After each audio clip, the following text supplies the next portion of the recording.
In this video, I demonstrate a variety of settings for the DJI Pocket 3 in a nighttime scenario with streetlights, and I discover what the best settings will be for most people. I used this car park area with a bright light shining down on me, and I walked away from it into the darkness.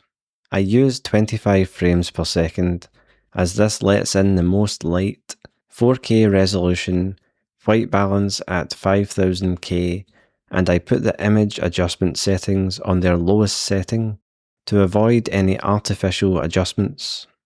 At 1/50 shutter speed and 400 ISO, the footage appears darker than it did in reality.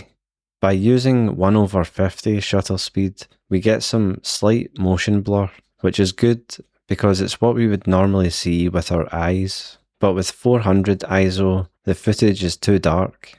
At 1/50 shutter speed and 800 ISO, the footage is brighter and is pretty close to the real lighting I could see with my eyes, but maybe a little bit darker. As we increase the ISO, we start to see more noise in the image.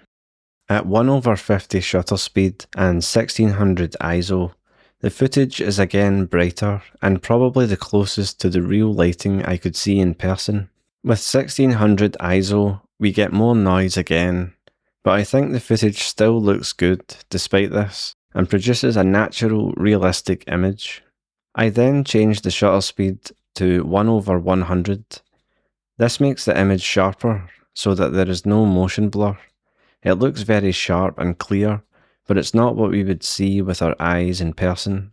It also reduces the amount of light coming into the camera, so for every ISO setting, the footage is darker than it would be at 1/50 shutter speed. The only setting that is usable at 1/100 in my opinion is ISO 1600. I also tried auto mode for exposure and white balance. The light levels are actually pretty accurate. The only major issue is the motion. Since the camera is automatically changing the shutter speed, it causes the footage to become too sharp and the motion is no longer smooth. With each step I take, in certain lighting conditions, there is noticeable jittery motion. I also tested the low light mode setting. It creates a much brighter video, but it appears much brighter than the real scene. It also introduces a lot of noise. We can see how much it changes things when we look in the dark area, which was almost pitch dark in most other settings and in real life, but appears bright in low light mode. It's a false impression of the real situation, and it also introduces a lot of noise. For the best balance between image quality and realistic motion, the winner is 1/50 shutter speed combined with ISO 1600. This setting gave the most accurate representation of what my eyes actually saw, bright enough to see the environment, but with natural motion blur that makes the walking footage feel smooth. If you are in a slightly brighter area and want the absolutely cleanest image with the least amount of grain, you can drop down the ISO to 800, but just be aware that the background might fall into shadow.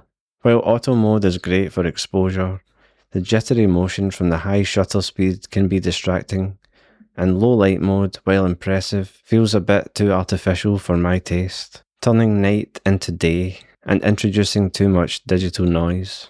My advice: trust the manual settings, lock that shutter to 1/50, cap your ISO at 1600, and you'll get cinematic night footage that actually looks real.